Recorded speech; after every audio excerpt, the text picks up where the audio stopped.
Good morning. It's Tuesday, and that means we're here at Writers Chat.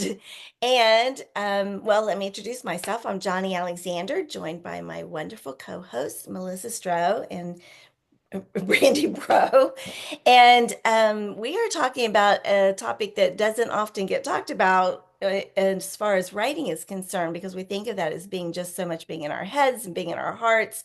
But you know what? Writing affects our bodies. And so we're going to be talking about body health for writers, and Brandy's going to do that for us. So I'm going to turn it over to Melissa, who's going to introduce Brandy.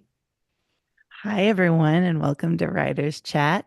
I was just trying to think of a good intro here. I mean, Brandy and I have known each other for a long time now. I didn't really realize how many years have passed, but I think it was about 2007 when we first met.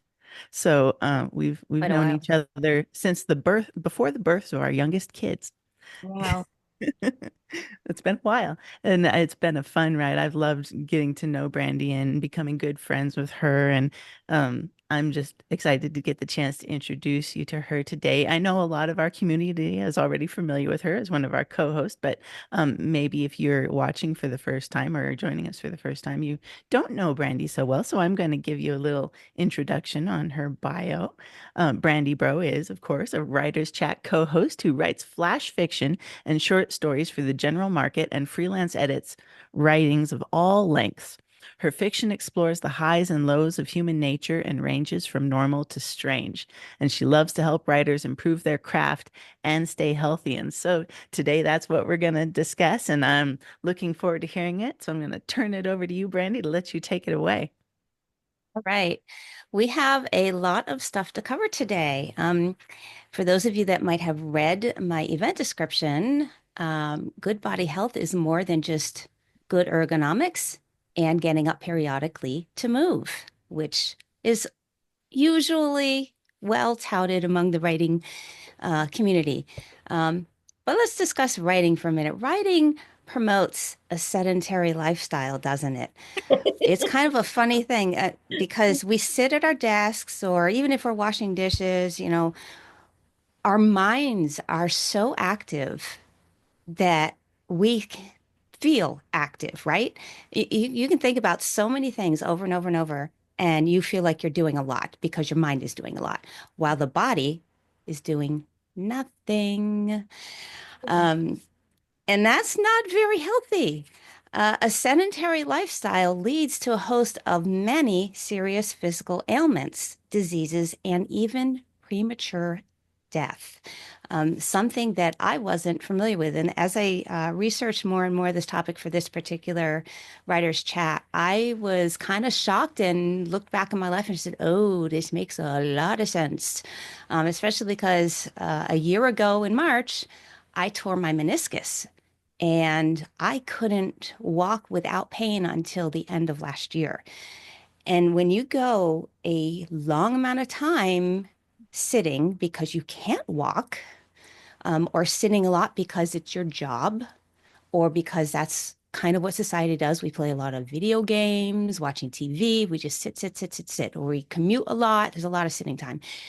Your body gets deconditioned and you don't even realize it. So, some of the things we're going to talk about today are um, the hazards of a sedentary lifestyle as a writer, plus other hazards in the writing life that maybe we didn't think about. We're going to talk about how to move the body so that we can have better health and be a more productive writer. And then at the end, I'm going to show you some targeted occupational and physical therapy exercises.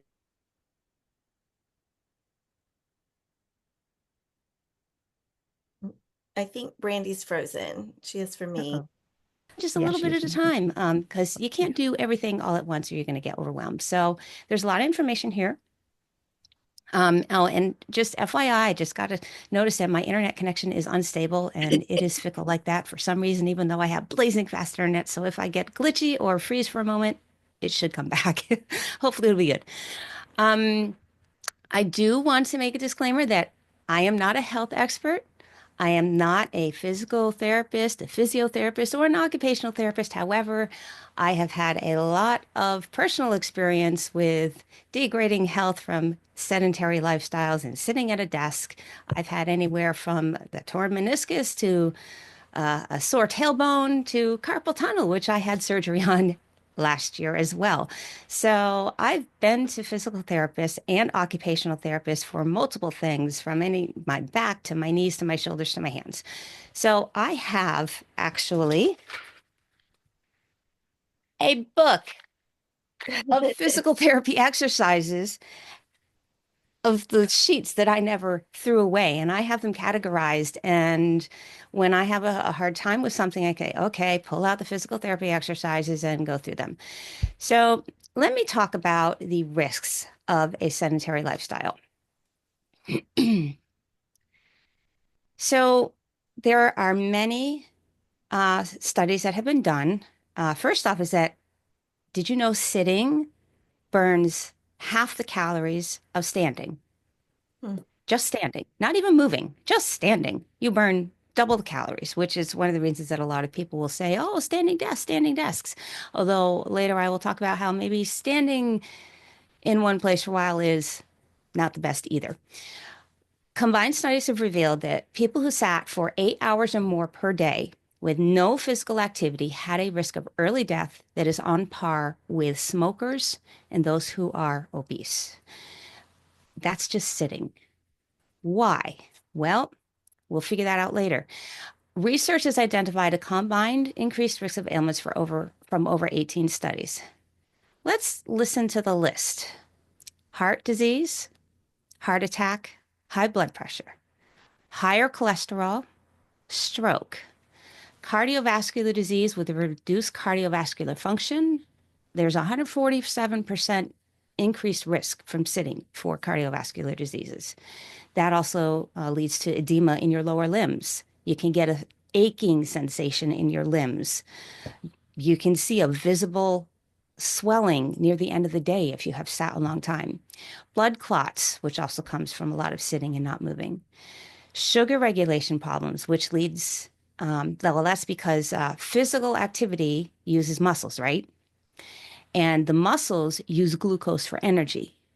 When they don't get used because we're sitting, the muscles let the glucose build up in our bloodstream and it doesn't get it out. And this can lead to diabetes. There is a 112% increased risk for diabetes just from too much sitting. Obesity is probably an obvious one. Metabolic syndrome, which is a combined thing with increased blood pressure, high blood sugar, excess belly fat, and elevated bad cholesterol. Weakened bones, something you probably didn't think about, something very important to think about for women who tend to be prone to osteoporosis as they age. Weakened, stagnated, or tightened muscles, like your hip flexors, which gives you a decreased range of motion. It affects your balance, walking, your gait. Obviously, it can cause pain. If your hip flexors are tight, it's because there's this large muscle that connects to the back of your spine that goes over the top of your hips and down and connects to the top of your legs. Those are your hip flexors. They get tight and shortened from sitting because they don't flex back out from standing. And then it pulls your posture out of alignment, causes back pain, and makes it difficult to walk and produces bad posture. You're going to end up with knee pain and stiffness from that as well. Worse digestion and decreased motility. Do you ever think that maybe sitting might cause you digestive upset? I never put those connections together, but I've had troubles with that, and I've had a sedentary lifestyle too often. 7 years ago, I was a runner, and I was much healthier, and I didn't have the problems that I have today because I've been sedentary for a long time. Along with that is, I mentioned poor posture, which, excuse me, recovering from COVID, sore tailbone, neck pain, headache, because you get things out of alignment. How about, excuse me, how about a weakened pelvic floor? Never thought about that one, did you? You sit, all of your organs compress, and it can make all that pelvic floor weakened, and women particularly, but men as well, and have a hard time when those muscles get weak. Pressure in your discs in the spine that leads to back pain, premature disc degeneration, and other problems like pinched nerves or your back going out too easily. Maybe there was one time I bent down to move a rug on the floor. That's all I did, and my back went out. I could not stand up. I had to go to the chiropractor multiple times. And after that, the only thing that would make it stay in was I started walking, and that strengthened my abdominal muscles that would stretch around to the back, and my back started to stay in. For a while there, I didn't know how I was going to get out of that. That was a really difficult time, but exercise strengthened things back up. Muscles are important. Sitting also, or sedentary lifestyle also slows your metabolism, which of course leads to weight gain. It also causes an increased inflammation.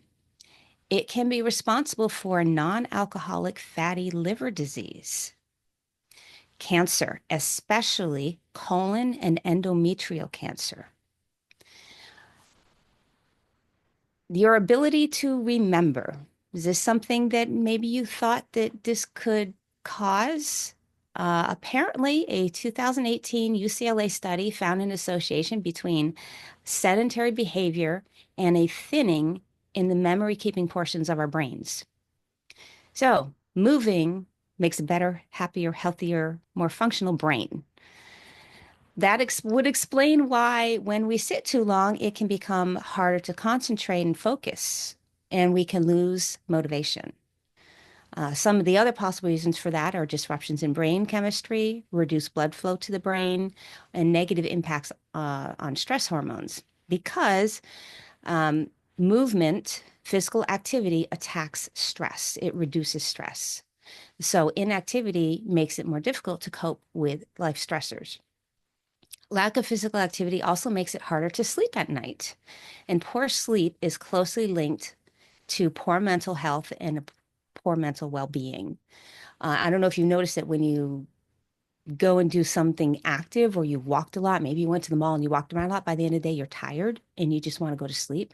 When we physically move our body, it physically wears down enough and gets enough exercise that the body wants to sleep at the end of the day. And that's healthy for us. A decrease in body health creates a negative body image, and it also contributes to poor mental health, which can cause depression, anxiety, very common. What about repetitive injuries? Click, click, click, click on the mouse, right? Type, type, type. Carpal tunnel, tendonitis. And last, which I mentioned earlier, there is a 22 to 49% increased risk of premature death just because we don't move. Just reading my little notes here. Now, physical activity can lessen the effects of sedentary time and premature death. According to prevention.com, in 2019, or 2019, my husband picks on me and I say 2019, a study in the Lancet that had 1 million adults in it found that it took 60 to 70 minutes of moderate cardio per day to cancel out sitting's effect on premature death. And then most active participants still had an increased mortality rate when they sat and watched TV for 5 to 6 hours a day. So it can be really hard to cancel out the effects of sitting, too much sitting, and particularly extended sitting for one time. A July 2024 study found that physical activity lessened the association between sedentary time and premature death. So it does work. You can undo or prevent a lot of these difficult things. Some of the things that I've done, or gone through with my physical health, I have undone through physical activity, like, the back going out and walking keeps the back in. Getting more physically active, I have noticed, improves my digestion and it doesn't get so upset at me. So even if, excuse me, I'm going to have to use a cough drop in a minute. Even if we have a hard time now, our bodies are designed to respond well to physical activity and to use. It craves it. So we might have to take it a little at a time to change things around, but every little change in the right direction is going to help and it's going to be very good for us. There are other hazards of the writing life that affect body health. Our keyboards, did you know they're filled with so many germs that they have 5 times as many bacteria as a bathroom? Isn't that great? Ew, who wants to know that, right? We can clean our keyboards, keep the tops clean if we want to. Most of us probably are not getting sick from our keyboards. It's just kind of a little fun fact. This maybe got a little bit of an ew factor. Um, what about this? You work with a laptop. Are you a guy, particularly? You can get skin problems from the heat, no matter who you are. But if you're a guy and you're working with a laptop, it raises the temperature of your scrotum and can lower your sperm count. Ever thought about that? Probably not. Might not want to use your laptop directly on your lap. Working odd or late hours by itself, forget about the sitting time. It causes weight gain, increased stress hormones, greater risk for type 2 diabetes, cancer, and heart disease. And a Harvard 2009 study came up with results that people who woke later in the day experienced a decline in leptin. Leptin is a hormone that is responsible for curbing appetites, and it's an increase in stress-related hormone cortisol. So working odd and late hours can affect us weirdly. I know I've been guilty of late hours. I am the typical late person who is modifying herself. And what about not getting enough sunlight? Too many of us don't see sunlight enough. When we don't get enough sunlight, it's harder to fall asleep. It's more difficult to concentrate when we're awake. We can also have the risk of vitamin C deficiency, particularly in the winter if you are in the northern part of the United States. And then if you're not getting enough sunlight, it actually affects the amount of time you can sleep. On average, according to a Journal of Clinical Sleep Medicine study, 46 minutes less we sleep than our regular peers that get sunlight if we don't get out and get some sunlight. So these are some other things to think about with the writing life and what we deal with that we don't typically think about because we're thinking about articles and research and characters and how to put things together, right? Marketing. So, how do we go from a sedentary to an active writing lifestyle where we can still be productive, but be healthier? So, we'll talk about the very first one that you have heard for years. Use good ergonomics. Excuse me. Your monitor, adjust the color so that it strains your eyes less. Lower contrast, night vision, you can use custom brightness levels. Whatever's going to help your eyes, just be aware, if you're working with graphics, it may affect what you see, and other people have different monitors, so kind of keep that in mind. But your monitor, you want it an arm lengths away and eye level for where you're pretty much looking, which is kind of not where I am right now because I changed my monitor setup. I'm actually below where my camera is.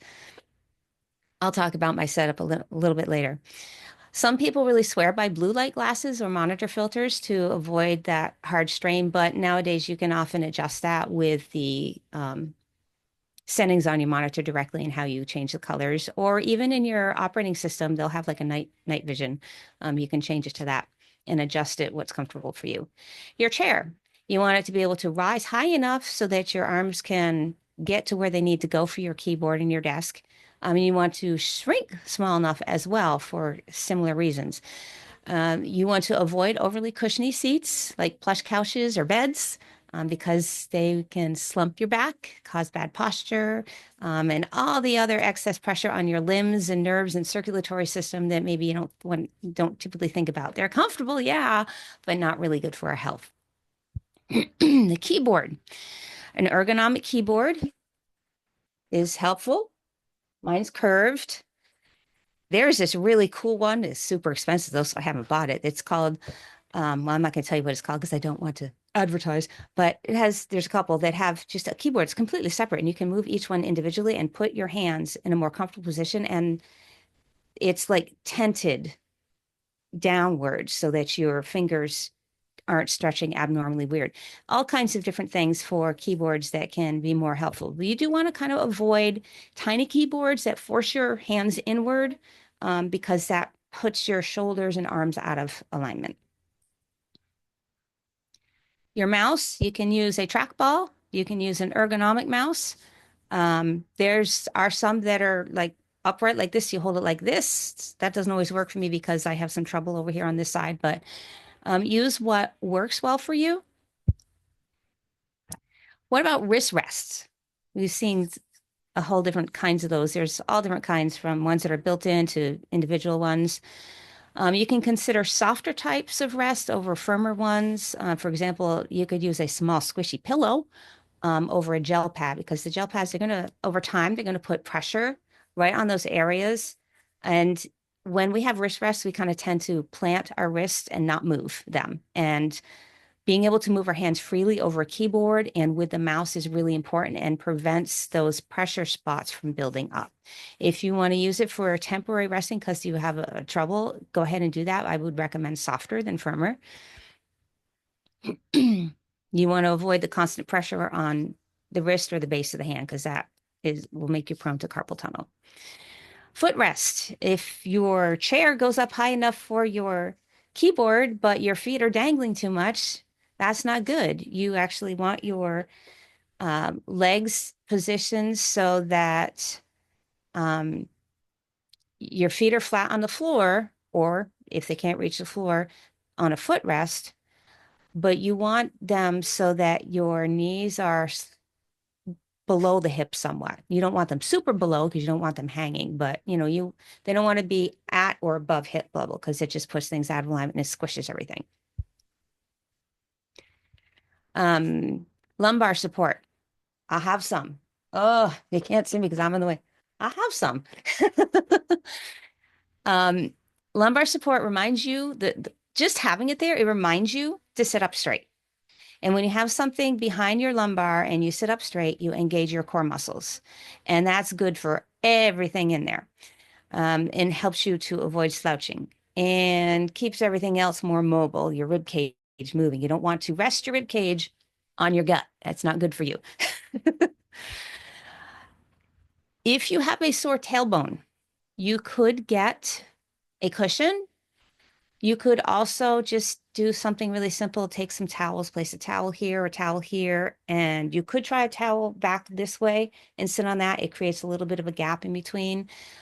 Use whatever works for you. But tailbone soreness is a thing when you sit a lot. And for overall good posture, shoulders back and down, chin tucked slightly so that your head remains level. You go like this a lot. It pinches the back of the neck, and then you end up with headaches, and it doesn't feel good. Wrist straight, hands at or below elbow level. And of course, as I said before, feet flat on the floor. Now, you want to rise periodically to move. Movement breaks are important. We've heard other people talk about that. Getting up and moving reduces your fatigue and improves your mood. It helps unstick your writing. It can give you new ideas. There have been several times I've been stuck on, I couldn't figure out how to get my story to where I needed it to be. I'm like, okay, I just give up. And I went to go down and brush my teeth and get ready for bed. And as I'm brushing my teeth, I'm like, I have the answer. There's just something about moving and doing something else that frees up your brain and allows something to happen. So at the beginning of getting stuck, get up, go do something. Take it as an opportunity to get an exercise break.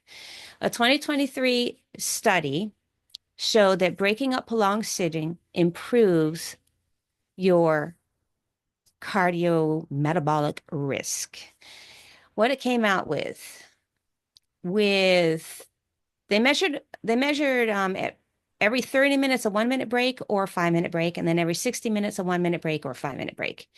And for all of those things, they use light walking intensity. And all of those movements at those points, either 60 minutes or 30 minutes for 1 minute, all had a significant positive result on blood pressure. And also, the 5 minutes as well. It was only the 5 minute break every 30 minutes that also had a significant reduction in glucose levels. So aim for every 30 minutes, moving for 5 minutes, and all you need is a light walk. Just something really easy and simple. You could just do a small circuit around your kitchen or your house, or go outside and walk around your house for 5 minutes. So every 30 minutes, do light walking or cardio exercise. If you have I have a stationary bike, I could get on that and I could pedal for 5 minutes and done, and then go back to my desk. You can go up and down stairs. Go outside and walk around your house, walk a circuit through your rooms. You can do box squats from your chair. Stand up, sit down for 5 minutes. You could jog in place at your desk. You can do high knees at your desk, do jumping jacks, do wall push-ups, something to get your blood flowing. Other ways to reduce your work sitting times, not to reduce your work. You want to, yeah, you want to reduce your sitting time. So overall, the biggest problem that studies found is not sitting by itself. It's sitting for extended periods without breaking it up. So where at all possible, try and break up how much you sit. You can use alternate work positions, like stand to sit, work standing for a little while, then sit back down and work again. Just standing isn't really good for your health either. As I mentioned earlier, it can cause edema. It can exacerbate low blood pressure issues and orthostatic hypotension, and it can increase back pain, especially for those that already have type hip flexors, and it can be uncomfortable and it pulls the body out of good posture. So a lot of standing for some people isn't going to work very well. But if you do stand, you can use a high table or a counter. You can get a standing desk, or you can devise some way to raise your keyboard or your workspace. I have a makeshift setup that I've been working with the past couple of days. I took my monitor and I raised it, and then I tilted it upwards. Then I took a tilting laptop stand, a cheap thing, and I tilted it most of the way up. And then I turned it around so it faced my monitor. So it was like this towards my monitor.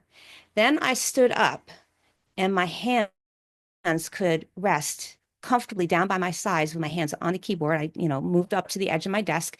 And then I had a standing work situation. And I found that as I stood, I moved around more. I didn't just stand in one space, because actually standing in one space, if you stand just at your desk, it is way too easy to lean against your desk, arch your back, and have bad posture. So, moving around really helps. And then I could move side to side, and it actually helped me to think better. And I found that I just did better working when I was able to stand, because a moving body makes a moving brain. Something about it.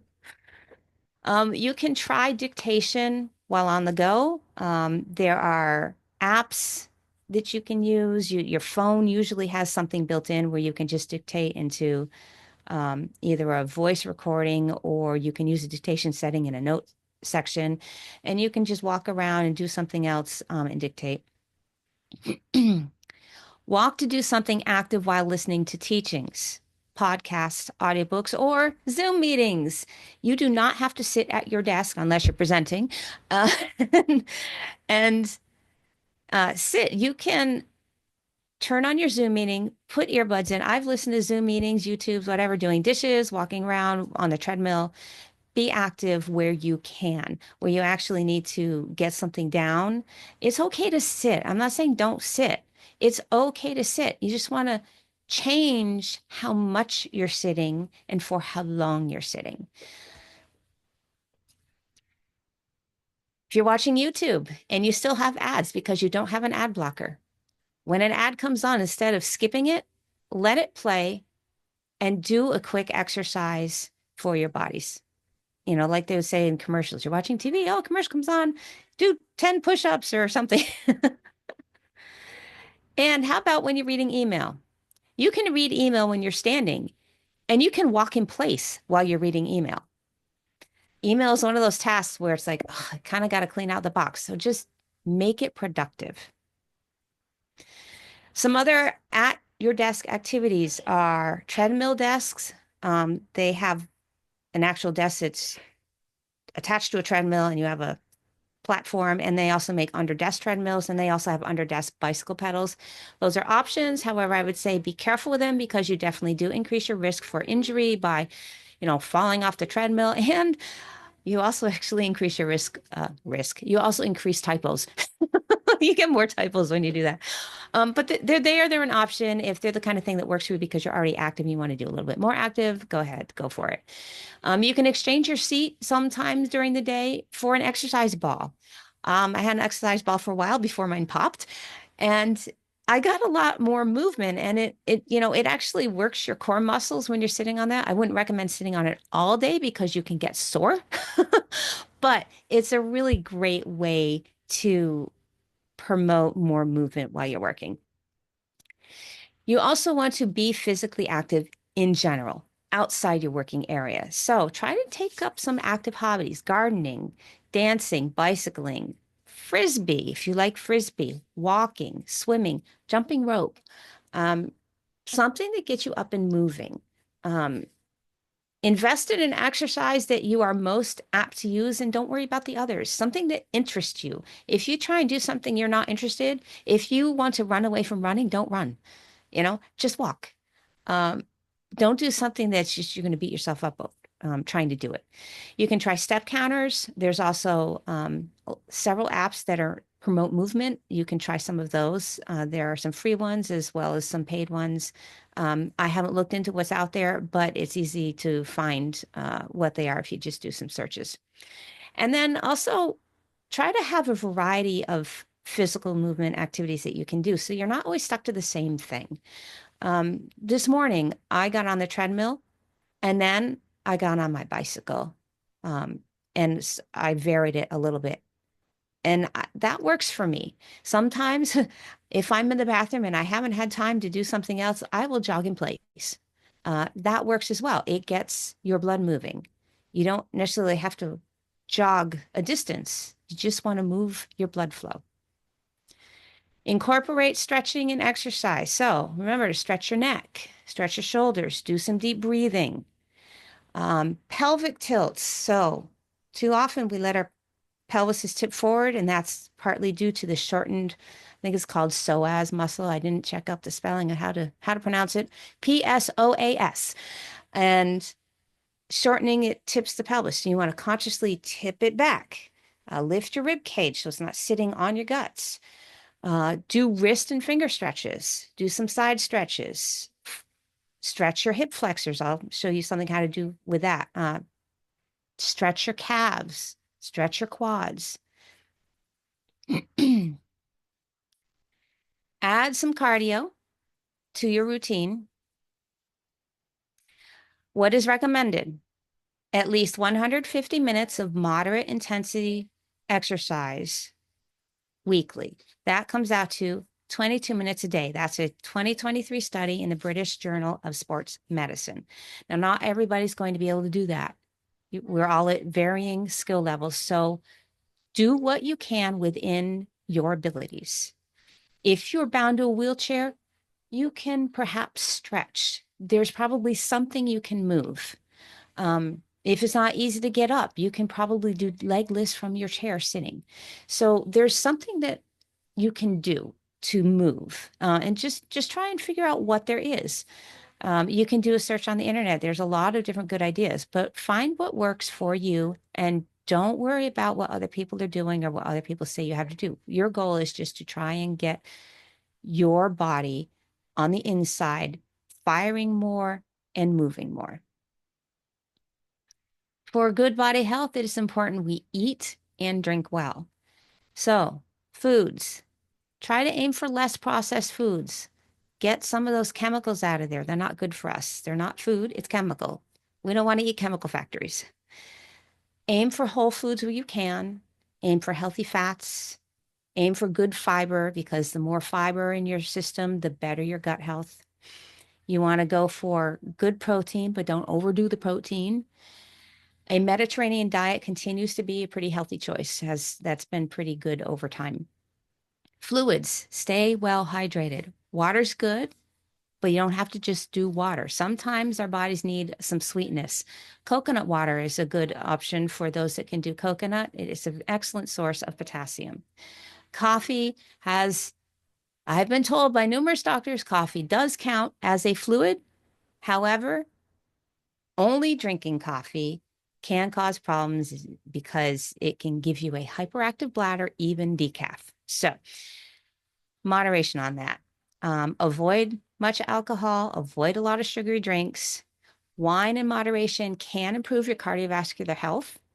It's actually has benefits for your vein, the strength in your veins, and it can aid with digestive ailments.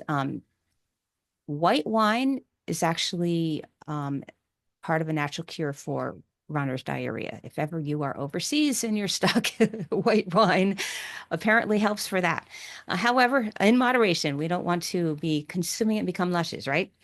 So, whatever you eat and drink, aim for balanced intake for best nutrition and hydration. I want to add get a physical with your doctor, plan for one every 1 to 2 years. It gives you a good baseline for what your optimum health is right now. Well, not what your optimum health is right now, but what your health is right now. So that if something does arise in the future, it's not going to take anybody by surprise. You'll catch it early, you will avoid panic, and you will have a measure for what is good and healthy because you've gone on a regular basis. Get sunlight.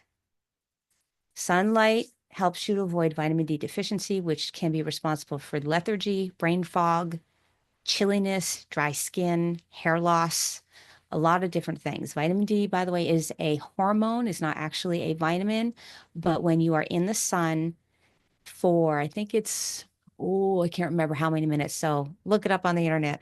It's not very long. You don't need to be in the sun. Um, but it causes your body to produce the hormone, vitamin D. And that gives you a sense of well-being and more energy. Now, note that if you live in the Northeast, higher part on the the northern hemisphere in the wintertime, the earth is just tilted too far away from the sun for our bodies to get enough sun to produce the vitamin D. So you will likely want to look into a modest vitamin D supplement. Don't overdo it with the vitamin D because it can cause things like kidney stones if you have way, way, way too much. Sleep early and well.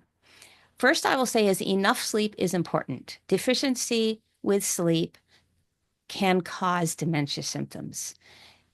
It's not great, it feels terrible, and our brains just don't think well. Late risers in an early morning world can have a difficult time. Now, not everybody in the world works on an early morning, but in the United States, our society tends to run on daylight hours, a earlier schedule. Not getting enough sleep provides or gives us adverse health effects. Now, what about going to sleep early?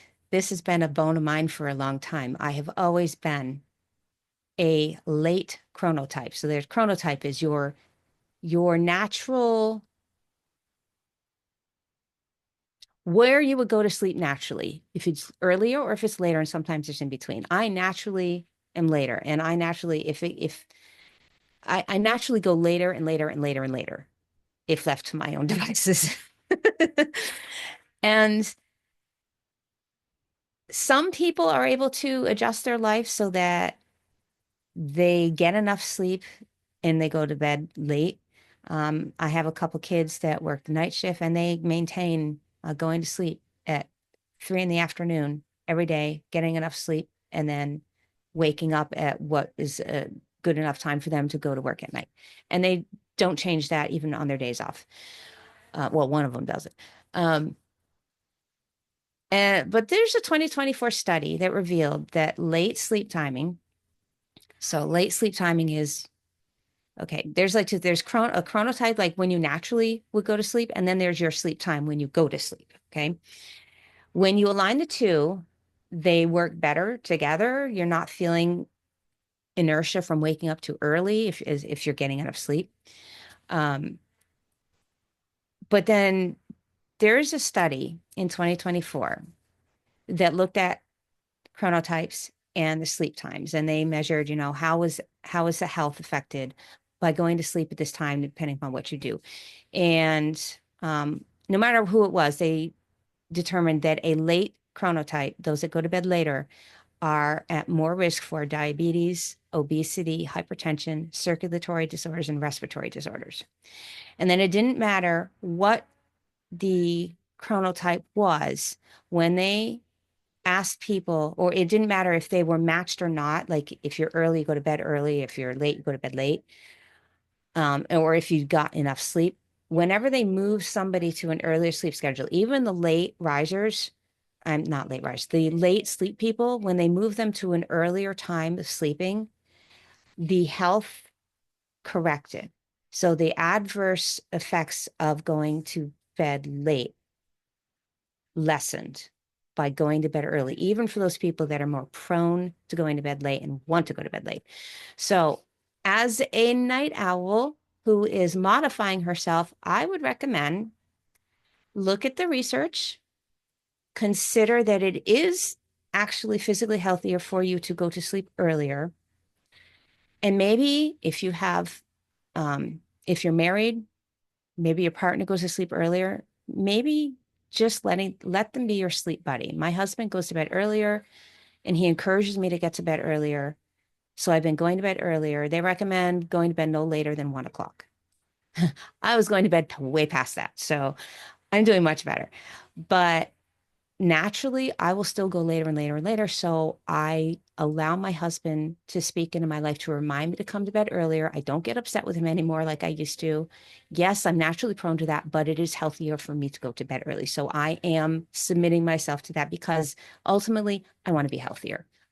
And, you know, that's what I do. So, all right, some exercise. We have 15 minutes. I'm going to show you some exercises.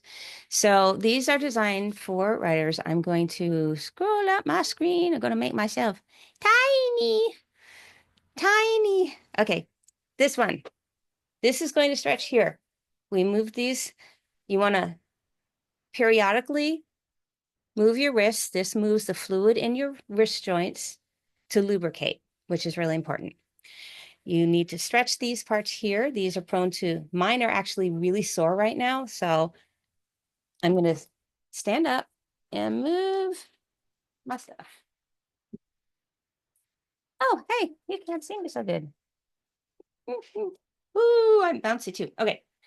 So you want to take this, you want to move these and gently put them down so it's a little bit of a stretch, but you don't want to hurt.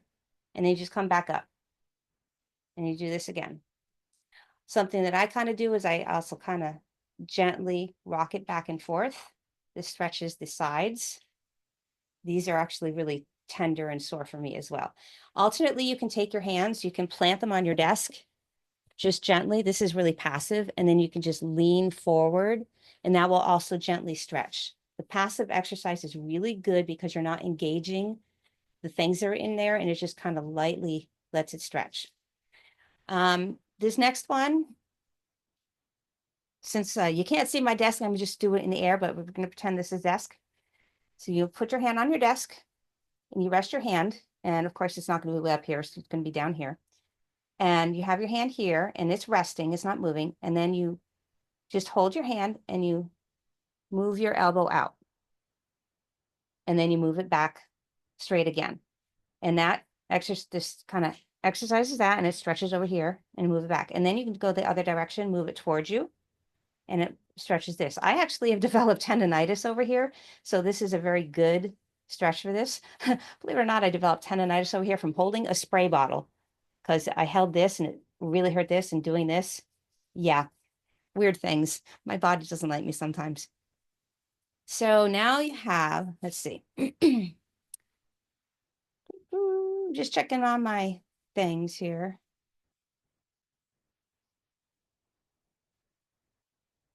I gotta look at my cheat sheet real quick. Oh yes, I know I forgot something. This one is really important because we often don't use our hands in this direction, but like down. So like you take your arm and then you gently, you can't see my hand. You grab your hand and you gently press it down a little bit so it stretches over the top. And you would do that for each one. And you do these just a couple times. You don't need to do them a whole lot. Let's see. Oh, yes.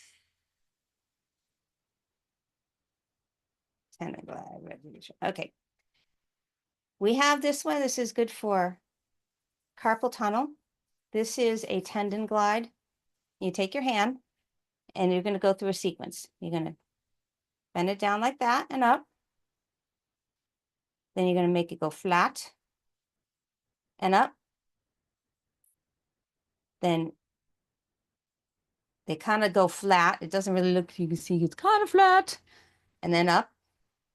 And then you make a fist. And then up. And then you go through this about 5 times. This causes these tendons here and up through your fingers to glide through the carpal tunnel area because there's like a circular area where the tendons go through. And that just helps to lubricate it to prevent pain here. I've developed a trigger finger, so some of these can, this is my second trigger finger. I'm working on that. So if I do this, sometimes my finger doesn't come back up.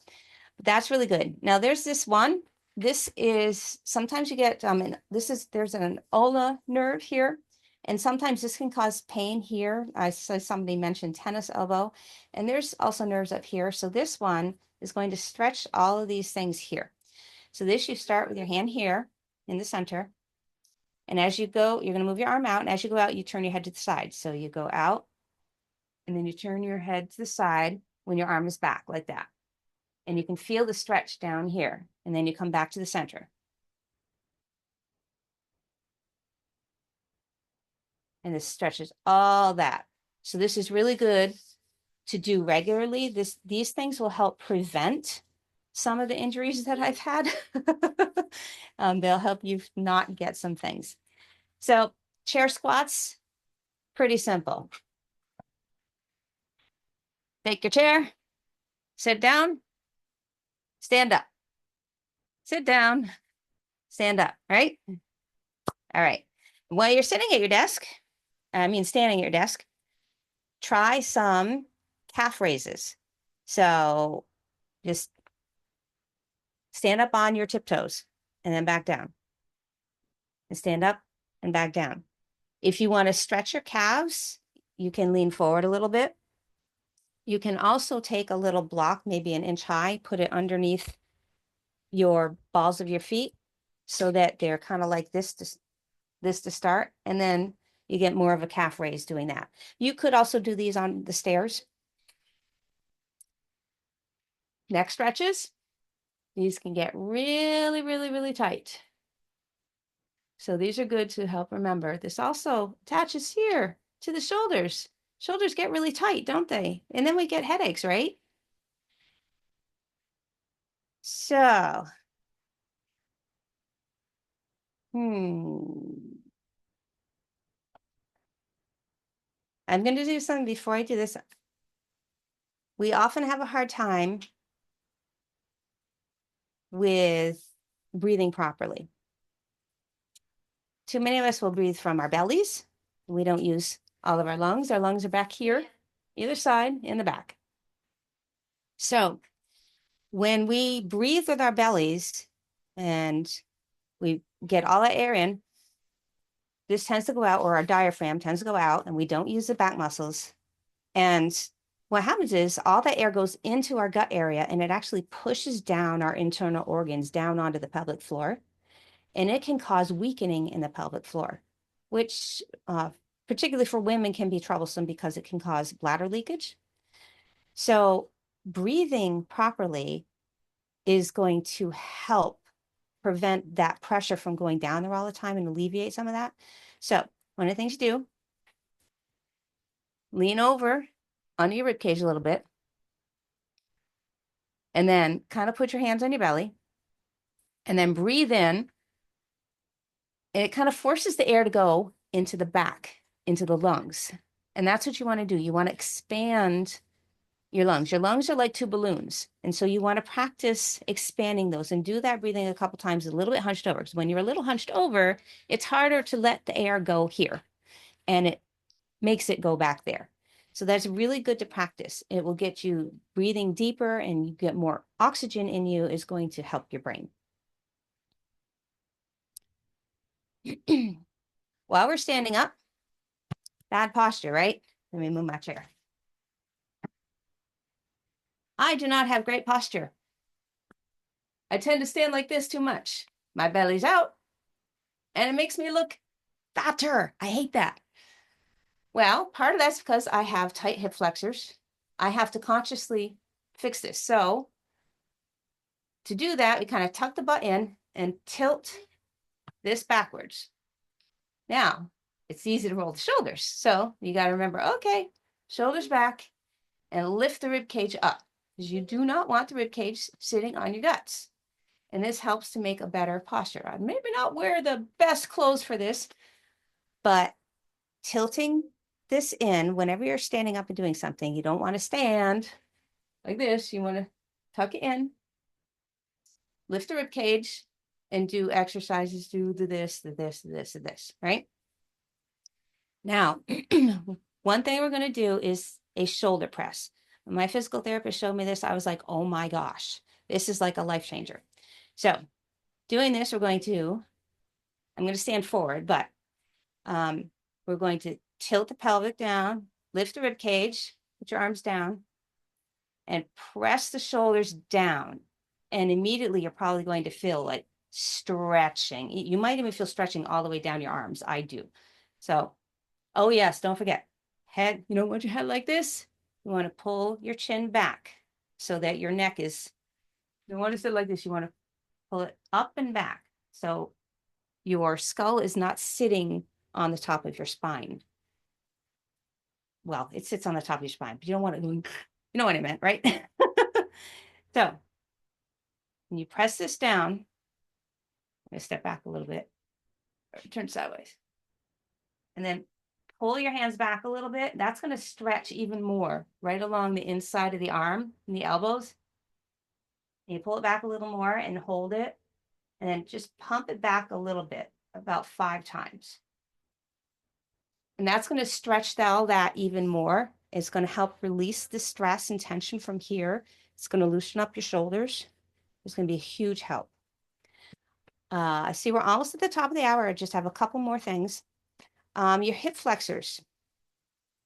You can stand on a little riser 1-inch thing, or you can just wear a sandal that's got a little bit of a rise. And you just take your leg and you just swing it back and forth gently, back and forth like this. And then you turn sideways and you gently swing your leg in front like this. And then you do it kind of at a 45-degree angle, back and forth like this. And when you go back, allow your knee to bend. Obviously, my arm is not a leg, but you can't really see my legs to do this. That helps loosen up the hip flexors. Now, also for tight hip flexors, your chair. Grab your chair and take your foot, bend it up. You can't really see my chair, but take your foot and you put your foot so your leg is bent here. You can kind of see my chair. So my foot is on my chair seat. Oh. So my foot is on my chair seat. My leg is bent. My knees are kind of sore and this quad muscle is tight because the hip flexors are tight. But putting this up here kind of stretches this. Now I can stretch the hip flexors more by putting my hands on my desk and leaning forward while keeping my leg on the seat of the chair, keeping my foot in particular on the seat of the chair, and it stretches the hip flexor here. And then the other thing I can do is I can reach down. Of course, you see me going to the side. Don't do that. I do that because everything is tight. But I will I'm going to bend my other leg because it's healthier to keep an upright posture. Grab my ankle, and I'm going to gently just stretch this muscle. You can't really see it in the picture, but I'm holding my foot and my leg is bent so that this is getting a stretch, and then put it down. If you're really good at that, you can raise your hand at the same time. I tried it yesterday and I could do it, but probably not very pretty. And then I would say after you do some of these exercises, just walk in place and do a few deep breathing exercises to just cleanse everything. But those are some general exercises that you can do. I'm going to sit back down and just give a quick recap.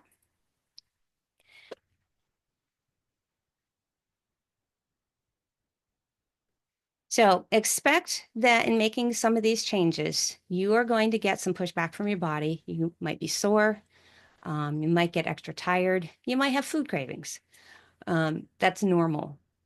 Make small changes within your means. And as you continue those small changes, your body, excuse me, will receive them and will better adapt. And then you can begin making more changes. So what you want to aim for every day, add 22 minutes of cardio of something.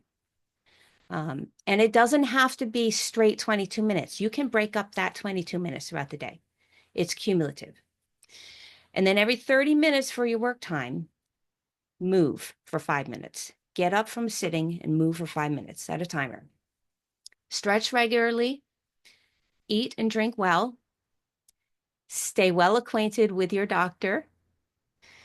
Get sunlight. Sleep early and sleep well. You are worth it.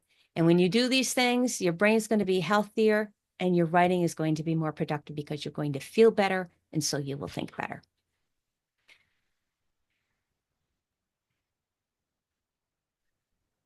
Great information. Thank you for sharing Right. that, Brandy. Definitely some stuff that I'm going to add to my repertoire. Yeah. Yeah. It's so And easy. Catherine asked, does walking in the kitchen count? Getting more coffee counts as exercise. Any walking counts. You can get 20 cups of coffee, though it's not really great, probably for your overall health, but walking counts. I mean, I have actually I've run a circuit in the top floor of my house because we have a circle area that we can go around. So just improvise. Yeah, it's very easy to do so many of these things, like, and I said in the comments, like while waiting for the microwave to go off, or like you just anything to just, you're waiting like the water to boil for tea or whatever. You can do these little stretches and these little toe things and ankle things. So it's really good. This was a Stretching wonderful. fingers is Yeah. also really good. Oh, one thing I didn't mention that I do want to mention, you don't have to be, excuse me, a pianist. If you have any kind of keyboard, um, or anything, just practicing scales on the piano strengthens your fingers and you type better. Yeah. Yeah.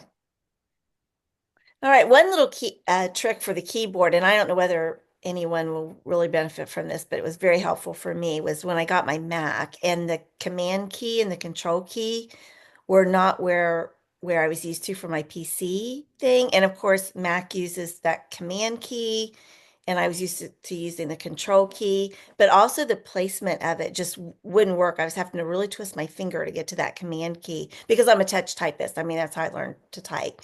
Um, and my son-in-law was switched them. So it's very easy to do. When I got this new Mac, I did it myself. I didn't even need him to help me. So, sometimes you can just switch what a key does on your keyboard, and that might be That's a helpful good point. in Yep. using your fingers. So it's Yeah, just a way sometimes you can to, program your keyboard to yeah, specific do things. You can, something or different. your mouse too. Your mouse can Yeah. do some of these things too. So it's a lot easier for me to hit that control key and do what needs to be done instead of that command key. Well, Brandy, this is wonderful. If everybody wants to come on, that would be great for a couple minutes. Melissa, do you want to talk about next week, or Brandy? Somebody want to talk about next week? We're still sort of in the, we know what we're going to do. We're still just in the planning stages of how it's going to happen. Yeah, basically, what we're going to do is have a roundtable discussion with everyone about writing as a hobby and writing as a business, and basically how to discern between the two, and just discussing the different aspects of And how you feel writers. about it. Yeah, Like, yeah, your feelings, is the hobby aspects writer of a it. bad word to you? Um, Oh, Or is it a good thing and it helps encourage you in other yeah, areas too? So, yeah, we're going to have a good, fun discussion on the differences between business writing and hobby writing. And even if you do both, there's that discussion that'll come into as well. So, yeah, lots of things that we hope you'll join in with us next week. and we're not going to go too much into taxes, but I think we're trying to get somebody. We've got somebody in mind that we are scheduling, right, ladies? We're going to do a tax for a session separate show. for a Yeah, separate we're episode. looking into Yeah, some of Yeah. those. that'll be Yes, separate. and keep in mind that next week's round discussion table is not from an expert standpoint. No, just Writers. personal experience, pretty much. So everyone has personal experience. Although we will probably mention what the IRS defines as a business and as a hobby. Yeah. Yeah, we do need to do that, but it's not, yeah, don't take our expertise as anything to, actually file your returns. All right, I do want to share with y'all yes, that Catherine. in order to use your home as a deduction, you're supposed to have a private entrance to your office.